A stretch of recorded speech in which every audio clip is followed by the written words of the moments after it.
तो आज का डिस्कशन हम स्टार्ट करते हैं।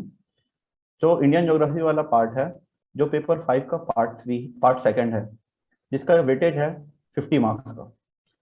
फिर इसके बाद हम इसमें स्ट्रेटेजी डिस्कस करेंगे, देन सिलेबस डिस्कस करेंगे, देन जो स्टडी मटेरियल है ये आप अच्छे से देख लीजिए। 9th 10th का जो एनसीईआरटी है और जो महेश बर्नवाल की जो बुक आती है, जो यूपीएससी एस्पिरेंट भी यूज करते हैं, इसका जो एनसीईआरटी का जो जिस्ट है, इसे भी आप रेफर कर सकते हैं। इसमें आप ध्यान रखिएगा अभ्यर्थियों कि आपको पूरी की पूरी बुक नहीं पढ़नी है। जो जो टॉपिक्स यहाँ पे मैं डिस्कस करूंगा सिलेबस में, सिर्फ उन्हीं उन्हीं टॉपिक्स को ही आप इस महेश बर्नवाल बुक से या एनसीईआरटी से पढ़ेंगे। सबको पढ़ने से आपको टाइम वेस्ट होगा, अननेसेसरी आपका एनर्जी वेस्ट होगा, तो ऐसा आप बिल्कुल ना करें। देन जो एनालिसिस होता है हमारे प्रीवियस 2 इयर्स का, ये करेंगे। Then notes making, practice and revision, ये हमारा आज का डिस्कशन टॉपिक होगा। सबसे पहले आते हैं ज्योग्राफी, जो हमारा स्ट्रेटेजी है, स्ट्रेटेजी फॉर इंडियन ज्योग्राफी। सबसे पहले आप लोग ध्यान रखिए, ये बहुत आसान सेक्शन है। किसी भी बोर्ड से आप अपनी प्रारंभिक शिक्षा ग्रहण किए हों, लेकिन ये आपके लिए आसान है। अभ्यर्थियों के मन में डर पैदा रहता है कि इंडियन ज्योग्राफी वाला पार्ट कैसे करें। इसके लिए आप बिल्कुल भी चिंता मत कीजिए, ये बहुत ही आसान सेक्शन है। आप इसमें ज़्यादा से ज़्यादा नंबर स्कोर कर सकते हैं, वो भी कम समय में। और वो कैसे करना है ये अभी आप इस वीडियो में आगे देखेंगे। देखिए, focus on some important chapters. ये आप हमेशा ध्यान रखिएगा कि कुछ एक ऐसे सेक्शन हैं जिनसे पक्का क्वेश्चन पूछना ही पूछना है। क्वेश्चन नहीं पूछने वाला गलती पीएससी से हो ही नहीं सकता, यहाँ से पक्का पूछेंगे ही पूछेंगे। फिर बहुत ज्यादा हाई रिवॉर्डिंग सेक्शन है। अगर आप सही टू द पॉइंट आंसर लिख देते हैं तो डेफिनेटली आप इसमें ज्यादा से ज्यादा स्कोर कर ही लेंगे। क्वेश्चन पैटर्न भी फिक्स है। और जो सबसे इंपॉर्टेंट चीज है, जिसमें कई सारे अभ्यर्थियों को पता नहीं होता है, जो न्यू रहते हैं, फ्रेशर होते हैं, मैनी क्वेश्चन, मतलब बहुत सारे क्वेश्चन सीजी ज्योग्राफी से ही पूछे जाते हैं। ध्यान दीजिए, मैं फिर से बोल रहा हूँ, इंडियन ज्योग्राफी के 50 नंबर के पोर्शन में बहुत सारे क्वेश्चन जो हैं सीजी ज्योग्राफी के पूछे जाते हैं, करीबन 15 से 20 नंबर।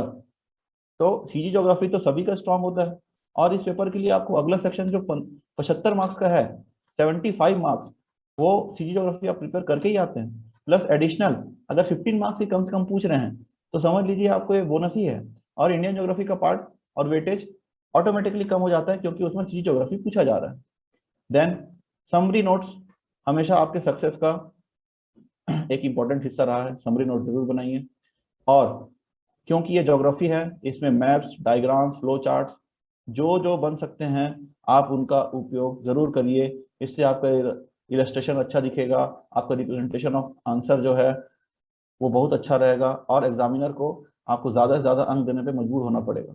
तो इसलिए आप मैप्स और डायग्राम्स ज्योग्राफी में ज़रूर यूज़ करिए। देन नेक्स्ट नेक्स्ट आता है हमारा सिलेबस डिस्कशन। सिलेबस में आप देखें, सबसे पहले फिजिकल फीचर्स ऑफ इंडिया, फिर location, extension, then geological structure, physical divisions, drainage system, climate से क्वेश्चंस, फिर soil, then vegetation and importance of forest, Indian forest policy.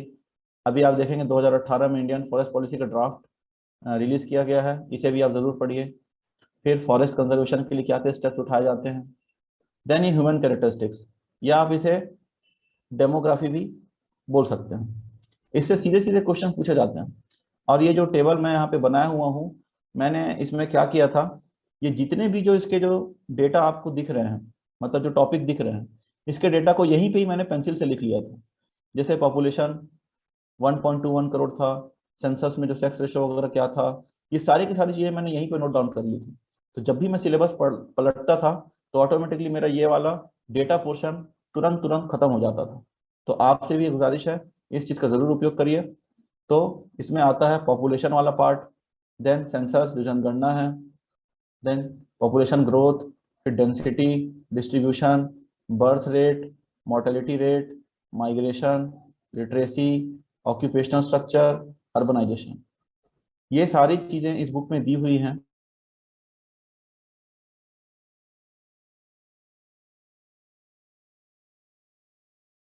माजी ज़्यादा बेटर है माजी हुसैन से, तो आप उससे भी देख सकते हैं। नहीं तो महेश बनवाल में तो आपको ये सारी चीज़ें मिल ही जाएंगी।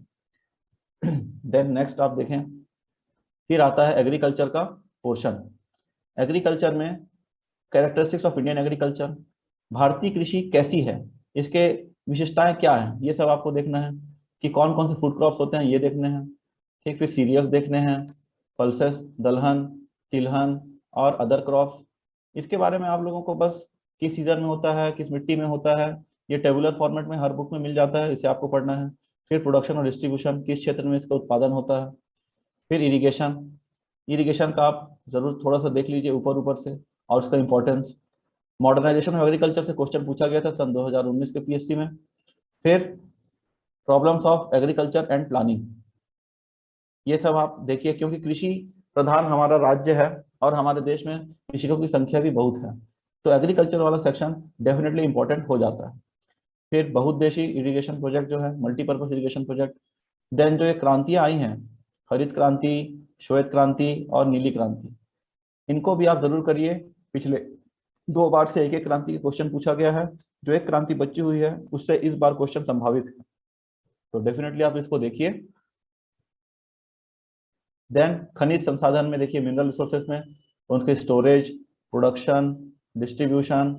फिर जो ऊर्जा है, ऊर्जा में जो प्रमुख प्रमुख चीजें हैं वही देखिए, कोल, पेट्रोलियम, थर्मल, न्यूक्लियर जो परमाणु है।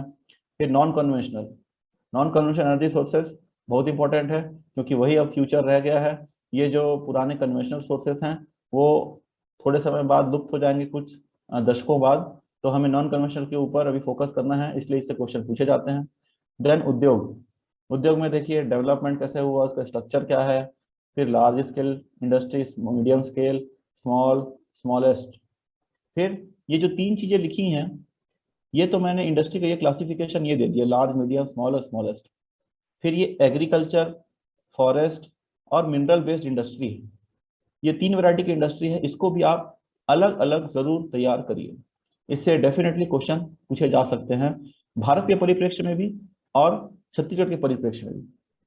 मैं आपको फिर से फोकस करके बताना चाहूंगा, भारत और छत्तीसगढ़ दोनों के परिप्रेक्ष्य में ये वाला जो एग्रीकल्चर, फॉरेस्ट और मिनरल बेस्ड इंडस्ट्री है, ये आप प्रिपेयर करिए।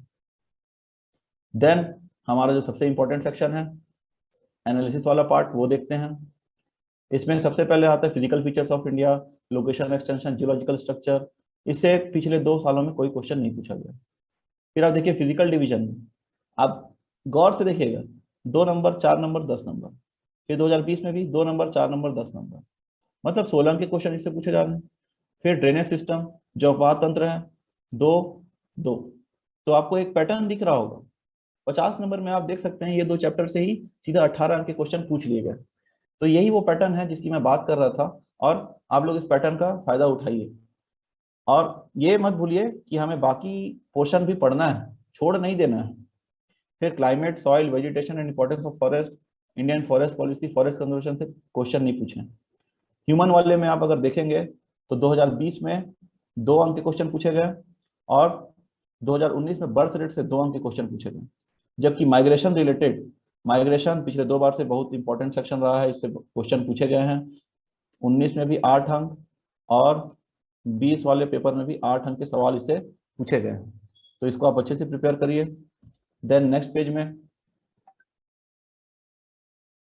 आप देखिए एग्रीकल्चर। एग्रीकल्चर में Indian agriculture, food crop, serial, pulses, oil seeds, other crop, production, distribution, इतना आप जरूर तैयार करिए। हालांकि अभी सवाल नहीं पूछे गए हैं।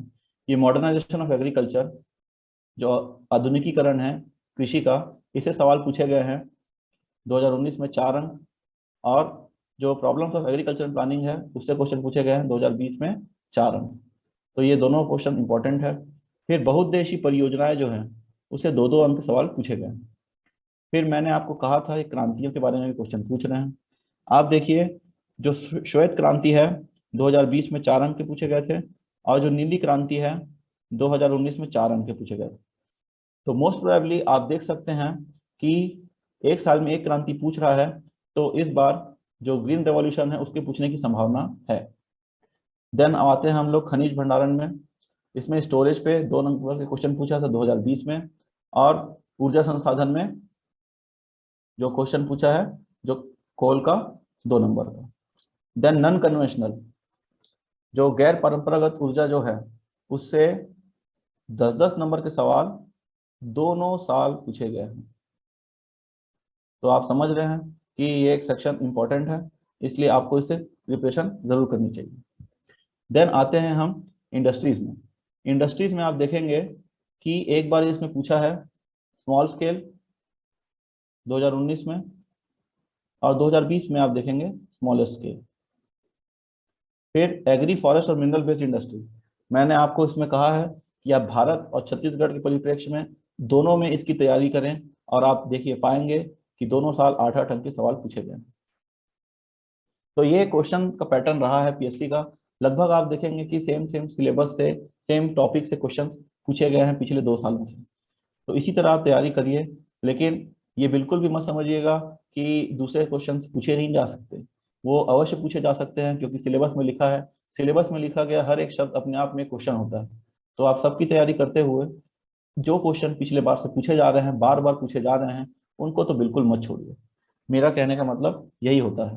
तो कुल 60 अंक के सवाल इस क्वेश्चन से पूछे जाते हैं। एक 10 नंबर का सवाल जो रहता है वो ऑप्शनल होता है, तो हमें 10 नंबर का सवाल एक छोड़ना है, तो 50 नंबर का अटेम्प्ट करना है। तो यही आज का हमारा एनालिसिस था। और जैसा कि मैंने स्ट्रेटेजी आपके साथ डिस्कस किया है, उसमें नोट्स मेकिंग के बारे में भी बताया है। आप प्रीवियस ईयर क्वेश्चन जरूर देखें, उसमें आप पाएंगे कि छत्तीसगढ़ ज्योग्राफी से भी बहुत सारे क्वेश्चन में पूछे गए हैं। तो इस तरीके से आप बिना स्ट्रेस लिए इस सेक्शन की तैयारी करिए एंड ज़्यादा से ज़्यादा स्कोर करिए। Thank you and all the best.